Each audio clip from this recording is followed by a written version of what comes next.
주일 예배에 오신 여러분을 환영합니다. 다 같이 묵도하심으로 하나님께 주일 예배를 드리시겠습니다.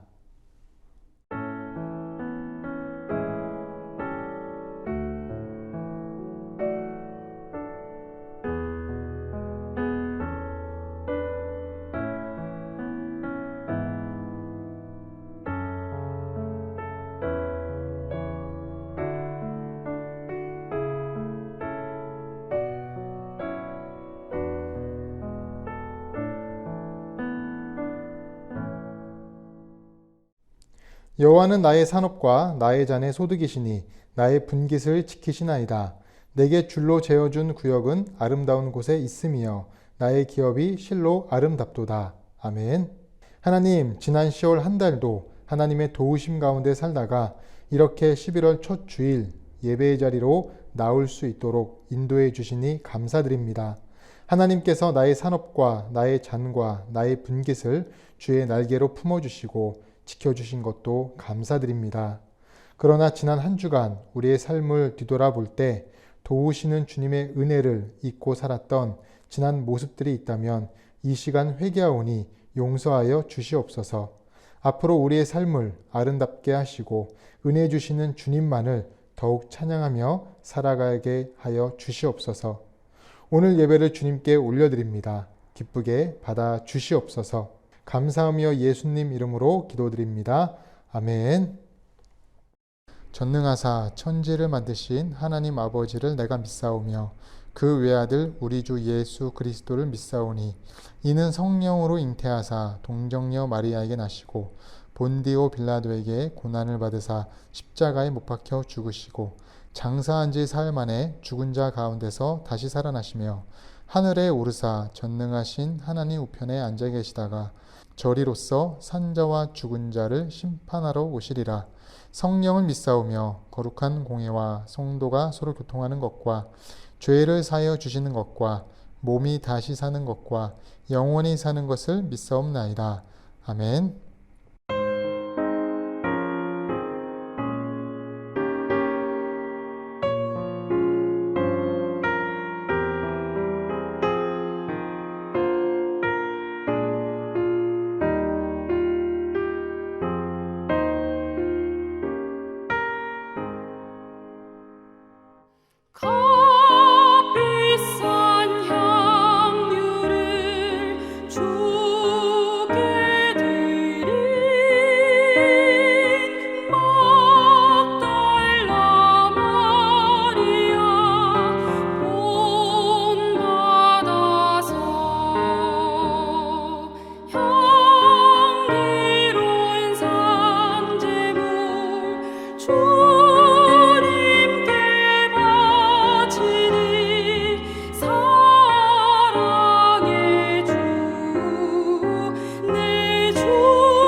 지은 자를 이끌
교회 소식 드리겠습니다.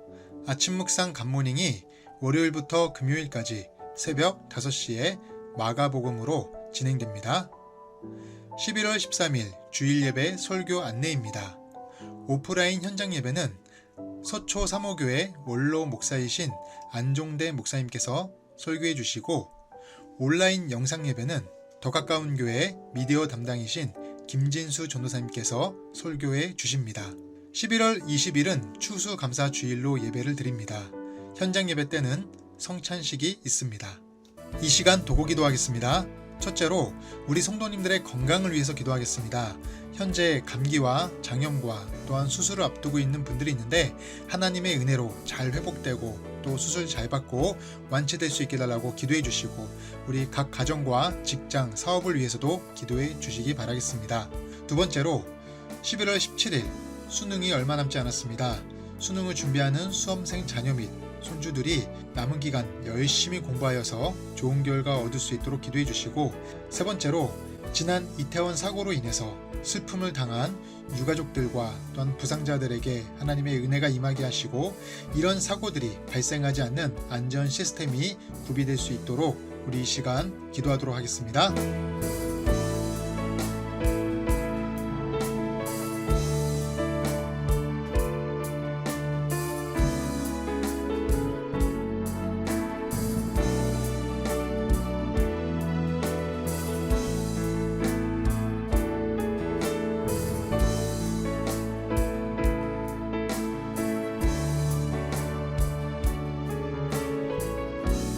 하나님, 우리가 기도한 모든 내용이 하나도 땅에 떨어지지 않고 모두 하늘에 상달되기 원하며 이 시간 주님께서 가르쳐 주신 기도를 하기 원합니다.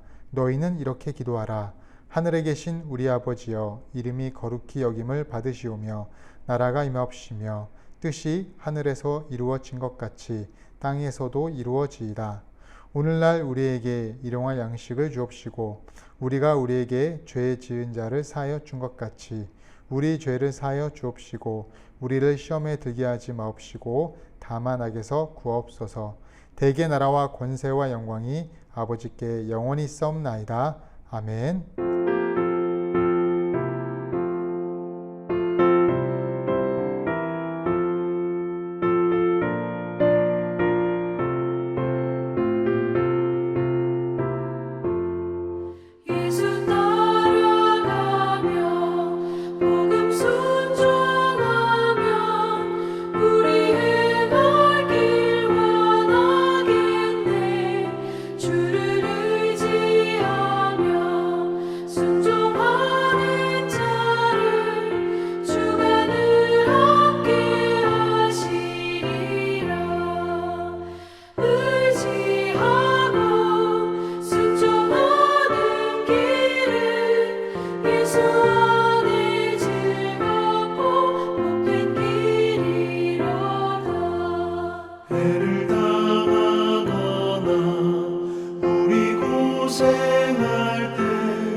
주가 성금을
안에 즐겁고 복된 길이로다.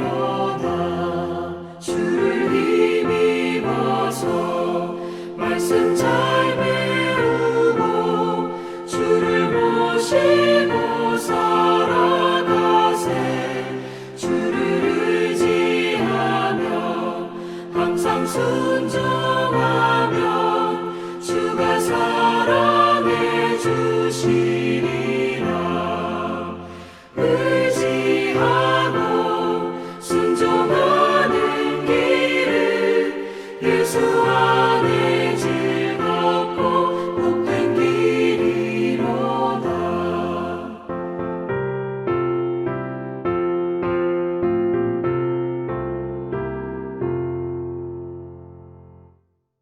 오늘 우리가 함께 읽으실 하나님의 말씀은 요한계시록 14장 6절에서 12절입니다.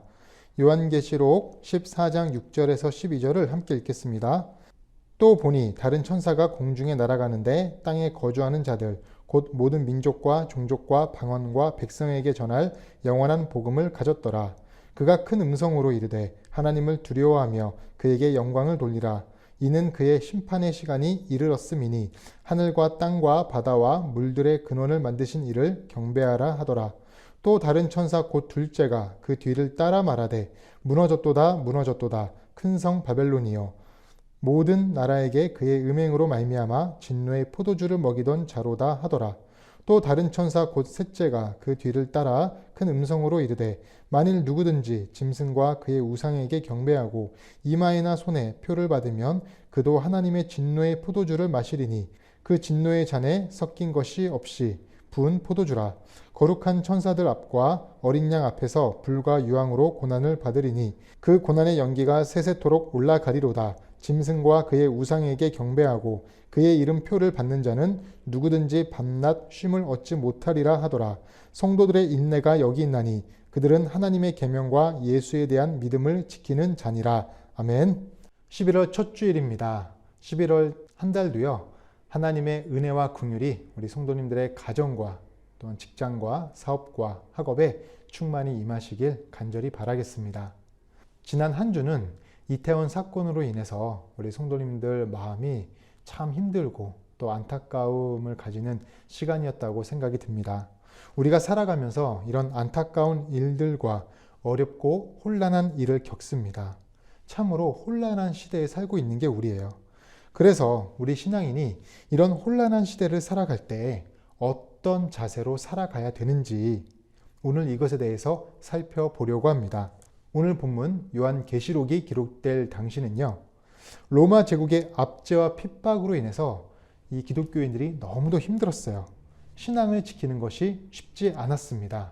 지금이야 로마 제국처럼 어떤 신앙을 지킨다고 해서 우리가 누구에게 핍박을 받거나 힘이 든 건 아니에요.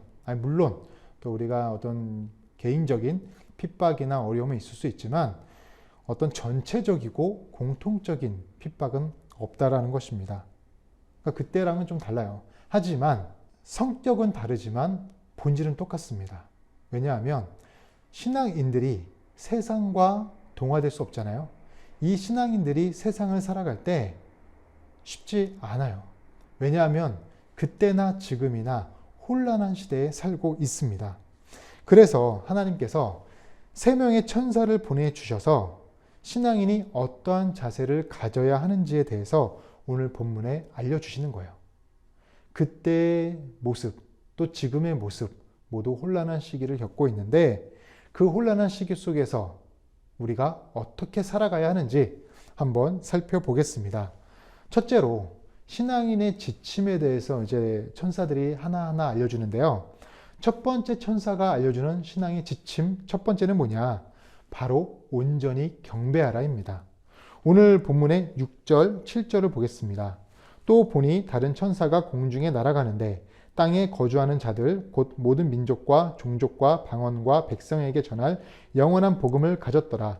그가 큰 음성으로 이르되 하나님을 두려워하며 그에게 영광을 돌리라. 이는 그의 심판의 시간이 이르렀음이니 하늘과 땅과 바다와 물들의 근원을 만드신 이를 경배하라 하더라. 아멘.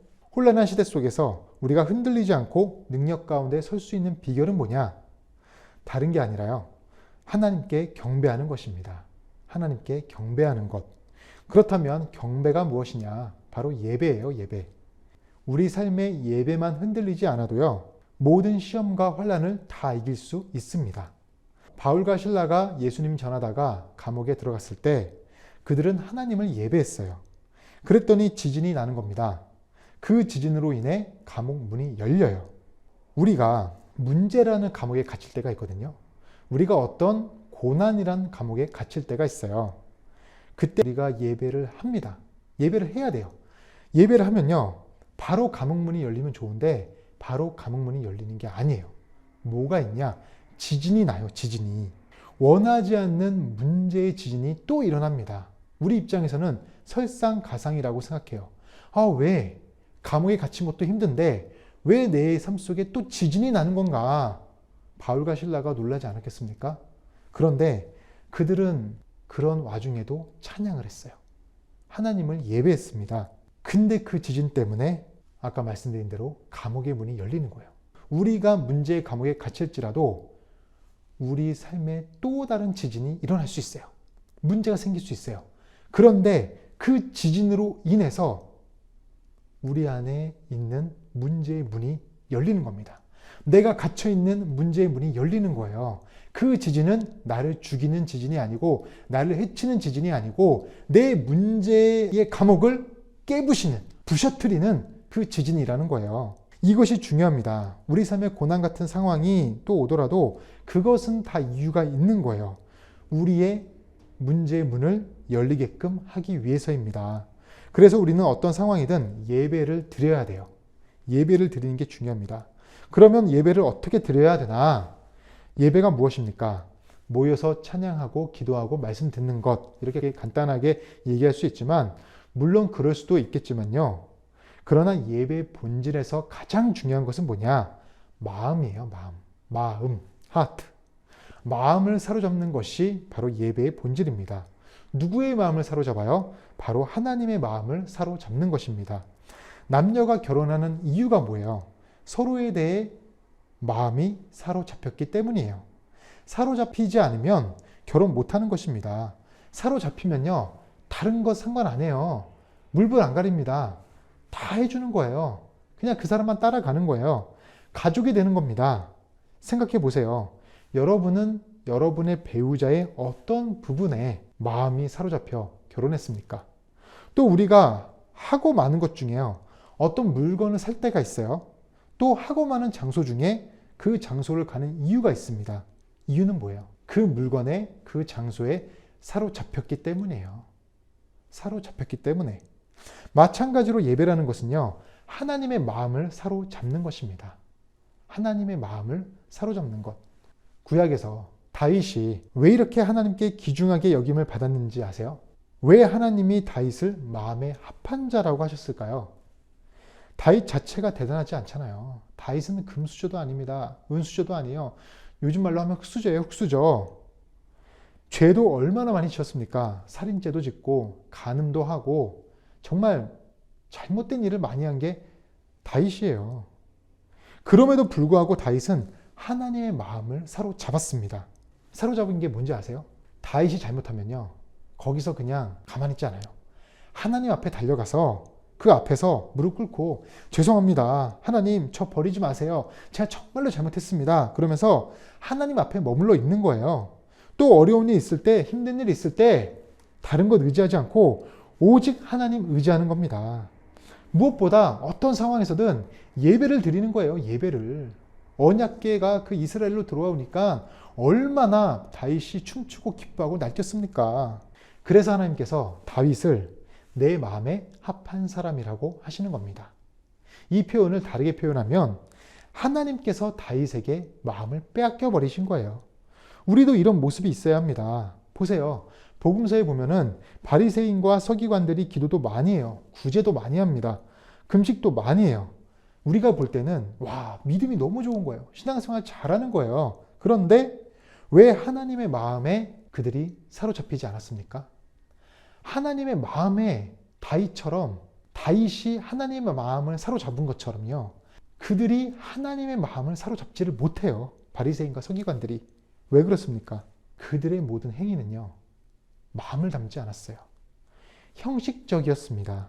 진심이 담겨 있지 않아요. 그런데 과부가 2렙돈을 하나님께 드릴 때 예수님이 거기에서 큰 감동을 받으시잖아요. 전심을 다했다고, 마음을 다했다고, 진심을 다했다고. 그러니까 예수님이 2렙돈을 한 과부에게 마음을 주시는 거예요. 진심을 다했다고 하나님의 마음을 사로잡는 거예요. 우리 찬양 중에 그 찬양 있잖아요. 주 예수보다 더 귀한 것은 없네. 주 예수보다 더 귀한 것은 없네. 이 찬양의 고백처럼 전심을 다해가지고요, 마음을 다해서 하나님께 드리니까 하나님께서 그 마음에 사로잡히시는 거예요. 하나님의 기준은요, 양의 문제가 아니라 진심의 문제입니다. 제가 보니까요, 이 땅을 살면서요, 무슨 일을 하든지 항상 하나님의 마음에 초점을 두고 사람의 마음에 초점을 두잖아요. 그런 사람이 승리하더라고요. 그런 사람이 잘 되더라고요. 마음을 얻는 자가 세상을 얻는 것입니다. 여러분, 뛰어난 리더의 특징이 뭔지 아세요? 뭘 것 같습니까?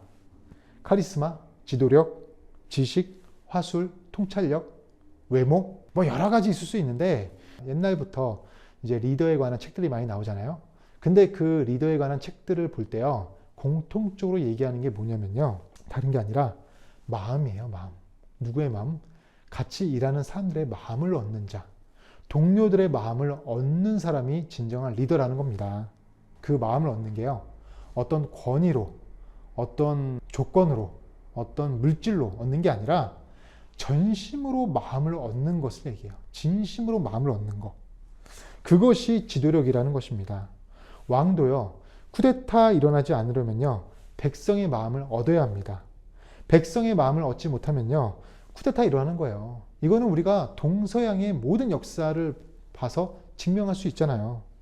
그래서 예배는요, 하나님 앞에 우리의 마음을 전심으로 드려야 하는 것입니다. 찬양으로, 기도로, 또 말씀을 우리가 들을 때 하나님의 마음을 아는 거예요. 마음과 마음이 통하는 것이 바로 예배예요. 사람과 사람이 갈등이 있는 이유는 무엇입니까? 여러 이유가 있지만 대부분 서로의 마음이 통하지가 않아요. 마음을 모릅니다. 서로의 마음을 모르고 행동하니 문제가 생기는 거예요. 요즘 말 중에 소울리스라는 말이 있습니다. 소울리스. 영혼이 없다라는 뜻인데, 우리가 이제 이런 말 하잖아요. 영혼 없이 답한다. 영혼 없이 말한다. 그러니까 대충대충 말하고 진심이 안 느껴진다는 얘기예요. 진실함과 진정성이 없다라는 뜻입니다. 저는요, 이 말이 참 성경적이라고 생각해요. 왜냐하면 요한복음 4장 24절에 어떤 말씀이 있어요. 예수님이 그 사마리아 여인에게 이렇게 얘기합니다. 예배는 영과 진리로 드리는 것이라고 해요. 영과 진리로 드리는 것. 영과 진리로 예배를 드린다는 것은 진리의 하나님께 영을 담아 예배한다는 거예요. 영이란 건 뭡니까? 마음을 담아서 전심으로, 진심으로 드린다는 겁니다. 하나님, 제 모든 마음을 하나님께 드립니다. 주여, 받아 주시옵소서. 이거예요. 회사에서 뛰어난 직원의 특징이 뭐냐면요, 상사의 행간을 읽는 사람이라고 합니다. 상사의 마음을 정확히 꿰뚫어야 일을 잘하는 거예요. 이처럼 신앙인은요, 하나님의 마음을 읽을 줄 알아야 돼요. 하나님의 시선이 어디 있는지를 알아야 됩니다. 하나님의 생각이 어디 있는지 알아야 돼요. 하나님의 마음에 기쁨이 되는 인생은요, 하나님의 마음에 또 합한 인생이 되는 것은 하나님의 마음을 정확히 아는 사람이에요. 그러므로 우리들이 이 혼란한 시대에 흔들리지 않는 길이 어디에 있냐 하면 하나님께 진심으로 경배하는 삶, 하나님께 마음을 드리는 삶을 사는 것입니다. 이것을 다른 말로 하면요, 아까 말한 대로 하나님의 마음을 사로잡는 거예요. 하나님의 마음을 사로잡는 것. 예배를 잘 드리는 사람은 뭘 하든지 다 승리하게 되어 있습니다. 왜 그러냐면 뭘 하든지 모두 예배하는 자 같이 살기 때문이에요. 골로새서 3장 23절에 무슨 일을 하든지 마음을 다하여 주께 하듯 하고 사람에게 하듯 하지 말라. 아멘. 하나님의 마음을 사로잡는 예배의 본질을 가지고요, 살아가잖아요. 대충 할 수가 없어요. 대충 할 수가 없어요. 가정에서도, 직장에서도, 학업에서도 우리가 무슨 일을 하든지 죽게 하듯 마음을 다해서 하니까 승리할 수밖에 없다라는 것입니다. 죽게 하듯 하니까요. 그래서 죽게 하듯 하라. 이 마음을 우리가 마음에 새기셔야 돼요. 혹여나 이 말씀이 우리 마음에 와닿지 않을 수도 있거든요. 그러면요, 안 그럴 수도 있겠지만 우리가 죽게 하듯 하는 하나님의 마음에 사로잡히는 예배를 제대로 드려본 적이 없을 수도 있다는 것입니다. 그래서 우리는요, 어렵고 힘든 상황일지라도, 어떤 상황일지라도 하나님을 온전히 예배해야 됩니다. 전심으로, 진심으로 예배해야 돼요. 하나님께 마음을 온전히 드리는 예배자가 되길 간절히 바라겠습니다. 그 다음으로요, 혼란한 시대를 살아가기 위한 성도의 자세, 성도의 지침은 뭐냐? 두 번째는요, 교만하지 말라는 것입니다. 교만하지 말라. 8절에 보니까 또 다른 천사 곧 둘째가 그 뒤를 따라 말하되 무너졌도다 무너졌도다 큰 성 바벨론이여 모든 나라에게 그의 음행으로 말미암아 진노의 포도주를 먹이던 자로다 하더라. 아멘. 여기 나온 큰 성 바벨론은 로마입니다. 로마 제국이에요. 이 로마가 결국 교만해서 무너졌다는 뜻인데, 교만은요, 누구든지 예외가 없습니다. 교만하면 망해요. 교만은 패망의 선봉이라고 하지 않습니까? 우리 인생에서 최고의 위기는요, 삶의 고난이 아니에요. 물론 고난의 시기가 참으로 우리에게 또 개인적으로 어렵고 힘들지만 오히려 고난을 통해 하나님이 주시는 특별한 은혜들이 있어요. 고난 가운데 말씀과 기도에 더 많이 집중할 수 있습니다. 그래서 우리 마음이 겸손해질 수 있어요. 마음의 강팍함이 무너지기 때문에 오히려 우리가 온전히 하나님 앞에 나아갈 수 있는 것입니다. 그래서 우리에게 최고의 위기는요, 고난이 아니라 바로 교만이에요. 교만은 마치 피레침 같습니다. 번개 칠 때 번개가 다 어디로 갑니까? 모든 건물보다 더 높이 있는 게 피레침이거든요. 번개는요, 막 쾅쾅쾅 칠 때 다 피레침으로 갑니다. 이처럼 번개 칠 때 제일 먼저 맞는 사람이 교만한 사람이에요. 교만한 사람은 하나님의 관역입니다. 하나님의 활을 당기고 있는데 하나님은요, 그 활을 누구에게 쏘는지 아세요? 바로 교만한 사람의 심장을 향해서 쏘는 거예요. 심판의 관역입니다. 그러므로 여러분들은 무조건 겸손함을 배워야 됩니다. 하나님이 천사를 통해 외치십니다. 무너졌도다 무너졌도다 큰 성 바벨론이요. 하나님이 큰 성이라고 하시는 순간에 무너지는 거예요. 우리도 한번 살펴봐야 돼요. 아, 내가 하나님 보시기에 작은 성인지 큰 성인지. 큰 성이라고 여긴다면 우리는 무너지는 겁니다. 무너지는 거예요.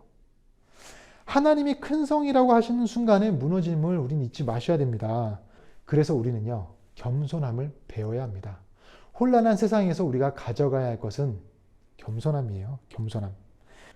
자, 여러분, 역대상 13장 7절에서 10절을 보면요, 블레셋에게 빼앗겼던 언약궤가 이스라엘로 다시 돌아옵니다.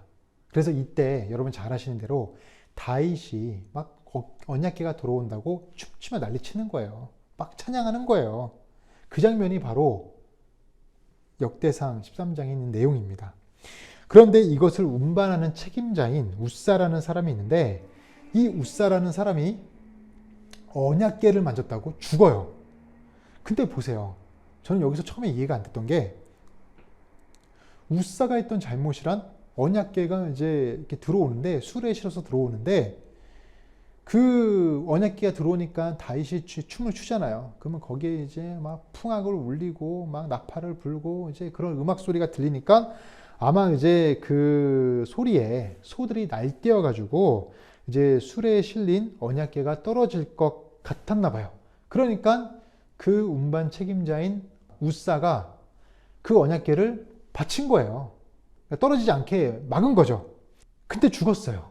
저는 이거 보고, 옛날에 제가 이제 이렇게 그 신학을 공부하기 전에, 하나님 되게 너무하시다. 아니, 언약궤를 땅에 떨어뜨리지 않게끔 손으로 받친 건데 왜 죽이시냐? 하나님 너무 야박하시다. 째째하다. 이렇게 생각을 했거든요. 근데 그게 아니더라고요. 우사는 이미 이때 영적으로 죽은 사람입니다. 영적으로 죽었어요. 왜냐하면 자, 예전에 언약궤가 블레셋에게 빼앗긴 이유가 뭐냐면요.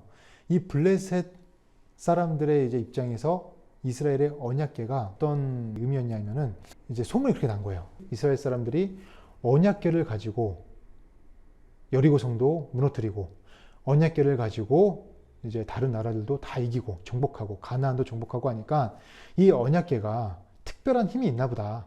마법의 지팡이인가 보다 해가지고 그 언약궤를 이제 뺏어왔어요. 뺏어왔는데 자기네 다곤 신상 그 신전에 넣었는데 그 신상도 부셔지고 무슨 전염병도 생기고 안 좋은 일만 계속 생기는 거예요. 그래가지고 이거를 다시 가져가라 해가지고 이제 보냈는데 이 이스라엘 그 왕궁으로 온 것이 아니라 아비나답 사람이라는 그 집에 오랫동안 이제 보관하고 있었습니다. 근데 다윗이 이제 왕이 돼서 이제 이 언약궤가 생각이 난 거예요. 그래서 사람들을 시켜가지고 아비나답 집에 있는 언약궤를 가지고 와라 이제 그렇게 명령을 했습니다. 그래서 이제 아비나답 그 아들인 우사를 이제 중심으로 해가지고 이 언약궤를 다윗 왕궁으로 가지고 오려고 해요. 그래가지고 아까 말한 대로 이제 다윗이 언약궤가 오니까 기뻐가지고 이제 뭐 수금과 비파와 뭐 이제 소고와 모든 악기들을 이제 동원해서 풍악을 울리면서 막 춤추면서 찬양하는 그런 장면이 이제 나오는 겁니다. 근데 여기서 지금 문제가 뭐냐면은 여러분들 이 언약궤를 원래는 하나님께서 뭐라 말씀하셨냐면은 이 언약궤를 운반할 때 어떻게 운반하는지 아세요? 이 언약궤는요 무조건 사람이 매야 돼요. 사람이 어깨에 매어서 가는 겁니다. 그런데 운반 책임자인 우사가 어떻게 했냐면요 수레에 실어 보내요. 수레에 실어서 그냥 가는 겁니다. 이 언약궤를 어깨에 매가지고 한 걸음 한 걸음 하나님의 은혜에 감사하며 가는 게 아니라 그 블레셋인들이 걔네도 언약궤가 정확히 뭔지 모르니까 수레에 실어서 가져오고 수레에 실어서 다시 이스라엘로 줬거든요. 이방 사람들이 하는 그 짓을 똑같이 하고 있는 거예요. 우사가. 그래서 이미 우사는요 그 마음에 언약궤보다 자신이 위인 거예요. 말씀보다 자신이 위인 것입니다. 우선이에요. 하나님의 말씀과는 상관없이 나는 내 하고 싶은 대로 산다. 내 하고 싶은 대로 행동한다. 내가 말하고 싶은 대로 말한다. 이런 교만함이 있었기 때문에 하나님께서 우사를 치신 것입니다. 단순히 언약궤를 만졌다 해가지고 그게 아니에요. 이미 하나님의 그 언약궤를 수레에 실어 보낸 자체가 교만이고 죄라는 것입니다. 그래서 우리가 겸손해져야 합니다. 겸손해지는 가장 좋은 비결이 뭐냐? 바로 기도예요. 기도. 기도하는 사람은 겸손할 수밖에 없습니다. 겸손한 자만이 기도할 수 있어요. 기도를 한다는 것은요, 나의 위치를 안다는 겁니다. 내가 의지할 대상이 누군지를 안다는 거예요. 세상에서 제일 무서운 사람이 누구냐면요, 책 한 권만 읽은 사람이에요. 수많은 책들 중에서 그 책 다 안 읽고 책 한 권만 읽고 세상을 다 아는 것처럼 얘기하는 사람이 제일 무서운 사람입니다. 그 책으로 모든 걸 판단해요. 우리 인생이 교만의 성을 쌓으면 안 돼요. 교만해져서 교만의 피리침이 되지 않아야 됩니다. 우리가 항상 하나님 앞에 가져야 할 것은 순복하는 마음과 겸손한 낮은 자세입니다. 그래서 우리 안에 교만을 배척해야 돼요. 교만을 배척하는 것이 혼란한 시기를 이길 수 있는 길입니다. 자, 여기까지 우리가 첫 번째, 두 번째를 살펴봤습니다.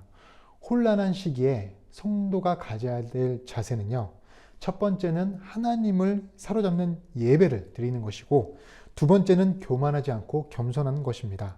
그러면 마지막 세 번째는 무엇인가? 다른 게 아니라 세상에 취하지 않는 거예요. 세상에 취하지 않는 것. 9절 10절 한번 읽어보겠습니다. 또 다른 천사 곧 셋째가 그 뒤를 따라 큰 음성으로 이르되 만일 누구든지 짐승과 그의 우상에게 경배하고 이마에나 손에 표를 받으면 그도 하나님의 진노의 포도주를 마시리니 그 진노의 잔에 섞인 것이 없이 부은 포도주라. 거룩한 천사들 앞과 어린 양 앞에서 불과 유황으로 고난을 받으리니. 아멘. 본문에서 짐승의 표를 받으면 하나님의 진노가 임한다는 뜻입니다. 짐승의 표는 뭐냐? 세상에 취해 사는 것을 의미해요. 그렇게 해석할 수가 있어요. 바로 세상이 주는, 마귀가 주는 달콤한 포도주에 빠져 사는 것, 바로 그것이 짐승의 표를 받는 것이에요. 이 혼란한 시대 속에서요, 우리는 절대로 세상에 취해서는 안 됩니다. 한번 생각해 보세요. 현재 내가 취해 있는 것이 뭐예요? 우리가 욕하는 것에 취할 수 있어요. 그냥 건드리면 욕만 나오는 사람이 있어요. 그죠? 또 거짓에 취해 있어요. 돈에 취해 있을 수 있습니다. 골프에 취해 있을 수 있어요. 술에, 담배에 취해 있을 수 있습니다. 그 외에 우리가 세상적으로 봤을 때 여러 가지 부정적인 것에 취할 수 있어요. 누가복음에 나오는 삭개오도요, 돈에 취했습니다. 돈 모으는 재미로 살았던 것이 그의 인생이에요. 여러분, 근데 오해하지 말아야 될 것은 돈 모으는 것이 나쁜 게 아닙니다. 돈 당연히 중요합니다. 그런데 인생 전체가 돈으로 취해 있으면 안 되는 거예요. 그러나 삭개오가 예수님을 만난 다음에 어떻게 되었습니까? 이렇게 고백해요. 내 소유의 절반을 가난한 자들에게 주고 만약 누구의 것을 속여 빼앗을 일이 있으면 내 갑절로 갚겠다고 고백합니다. 이것은 단순한 얘기가 아니에요. 단순한 결심이 아니라 이제 삭개오에게 있어서는 돈은 더 이상 사랑의 대상이 아니라는 뜻입니다. 이후부터 삭개오는요, 돈에 취해 있는 인생이 아니라 돈을 다스리는 인생이 돼요. 우리는 이렇게 살아야 합니다. 부자 되지 말라는 게 아니에요. 부자가 될 수 있습니다.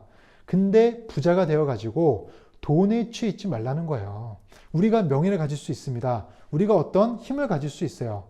우리가 학벌을 가질 수 있습니다. 근데 거기에 취해 있지 말라는 겁니다. 하나님의 자녀는요, 세상에 돈에 취해 있지 않고 그걸 다스려요. 돈을 쓸 줄 압니다. 돈에 절대로 움직이지 않습니다.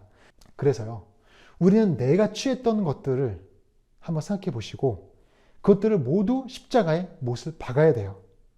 못을 박아버리십시오. 취하게 만드는 것이 무엇인지 우리는 명확히 생각을 해야 돼요. 다 못 박아버려야 됩니다. 나는 이것 없어도, 나는 이것에 취해 있지 않아도 나는 하나님 안에서 살아갈 수 있다. 이것이 신앙이거든요.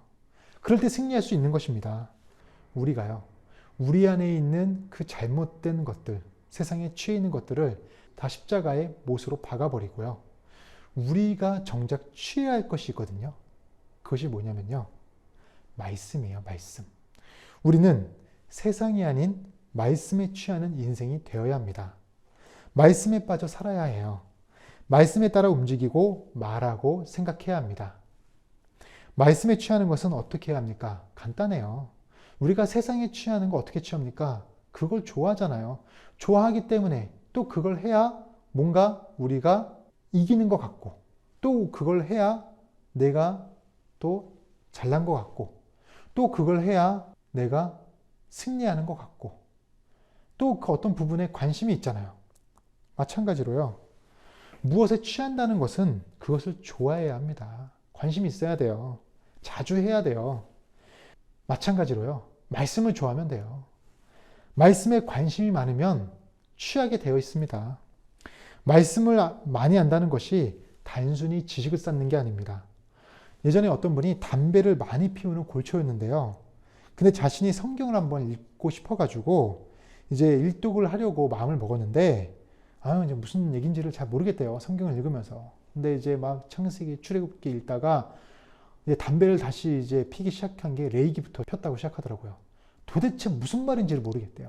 그러니까 한 장 읽고 피고 또 한 장 읽고 피고, 하여튼 그래가지고 계속 이제 성경을 읽으면서 폈는데, 그러던 어느 날 시편까지 갔다고 하더라고요. 그런데 이 시편 말씀 중에 시편 119편 103절을 읽는데 제가 읽어드릴게요. 주의 말씀의 맛이 내게 어찌 그리 단지요 내 입의 꿀보다 더 다니이다. 그 사람이 이 말씀을 이제 읽고 그 말씀이 마음에 확 들어왔는데 어느 순간 담배를 피우지 않고 있는 자신의 모습을 발견했다고 합니다. 자신은 그 길로 담배를 끊었대요. 담배보다 더 단 것이 말씀이구나. 전 담배를 진짜 안 피웠어요. 왜냐하면 담배를 안 피우게 된 게 우리 아버지 때문인데, 아버지가 하도 담배를 엄청나게 피워가지고 옛날부터 맨날 담배 냄새가 아주 쪄들어 계셨거든요. 그러니까 그 담배 냄새 때문에 저는 호기심이 날지라도 담배를 펴본 적이 없어요. 진짜로. 저는 아버지께 감사하더라고요. 제 폐는 깨끗합니다. 근데 그 담배의 맛이 그렇게 달다고 하더라고요. 그 뭐 밥 먹고 나서 피는 담배, 화장실에서 피는 담배가 뭐 꿀맛이라고 하는데, 자신의 인생에서 담배 맛이 가장 꿀맛인 줄 알았는데 그 담배 맛보다 더 꿀맛이 말씀인 것을 깨달은 순간 그 길로 담배를 완전히 끊었고요. 말씀으로 더 깊이 들어가게 되었다고 합니다. 이렇게요, 우리가 말씀에 취하면요, 예전에 끊지 못했던 것들이 끊어지기 시작합니다. 예전에 할 수 없었던 것들이 할 수 있게 돼요. 내 능력 때문에 끊고 내 능력 때문에 하는 게 아니라 내 안에 들어온 말씀의 능력 때문에 끊어야 될 것이 끊어질 수 있는 거고, 할 수 없는 것들도 할 수 있게 되는 거예요. 말씀에 취하면요, 말씀의 은혜 안에서 강해지고 내 마음과 내 삶에 여러 가지 긍정적인 변화가 시작되는 것입니다. 하나님의 말씀은 지식이 아니라 능력이에요. 능력. 그래서 힘들고 어려울 때 우리는 뭘 보는 거예요? 성경을 보는 겁니다. 성경을 보는 것은 하나님 앞에 서는 것이거든요. 힘들면 누군가를 찾아가 우리가 대화하고 상담하듯이 우리도 성경으로 하나님 앞에 찾아가는 거예요. 우리가 은혜 받은 말씀, 읽기 쉬운 말씀, 또 과거에 은혜 받고 주셨던 말씀, 외우는 말씀 계속해서 보면서요, 그 말씀을 계속 읽다 보면은 어느 순간 내 안에 변화가 생겨요. 내 안에 회복이 생깁니다. 내 안에 힘이 생기고 위로를 받아요. 내가 다시 해야 될 일이 무엇인지 알고 주저앉아 있던 것이 일어나게 되고 내 안에 지혜가 생기고 능력이 생기는 것입니다. 인생의 분별력도 생겨요. 충만한 은혜가 더욱더 내 삶 가운데 가득 임하는 것입니다. 그런 인생을 살아가시기 바라겠습니다. 오늘 우리가 이 혼란한 시기에 지켜야 할 신앙인의 지침을 그 세 가지를 알아보았어요.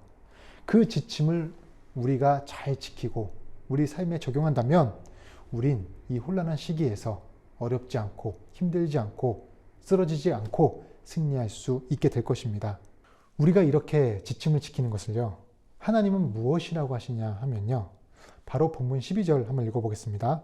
성도들의 인내가 여기 있나니 그들은 하나님의 계명과 예수에 대한 믿음을 지키는 자니라. 우리가 이렇게 하나님을 전심으로 마음을 다해 예배하고 또한 교만하지 않고 겸손하고 또 세상이 아닌 말씀에 취해서 사는 그 삶, 이렇게 행하는 것이 성도의 인내라는 것이에요. 인내가 단순히 오래 참는다는 뜻이 아닙니다. 인내는요, 하나님의 계명과 예수님에 대한 믿음을 지키는 게 인내예요. 인내. 우리가 하나님의 그 말씀하신 인내를 지키는 사람들이 되길 바라겠습니다.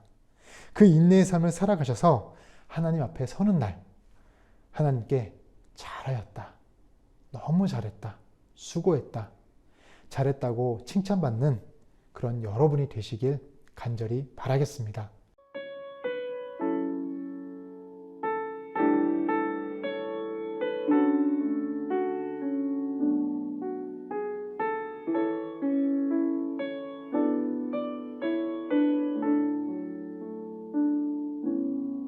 괴로울 때 주님의 얼굴 보라 평화의 주님 바라보라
하나님, 이 혼란하고 혼탁한 시대에 우리가 어떻게 살아야 될지 참으로 어렵습니다.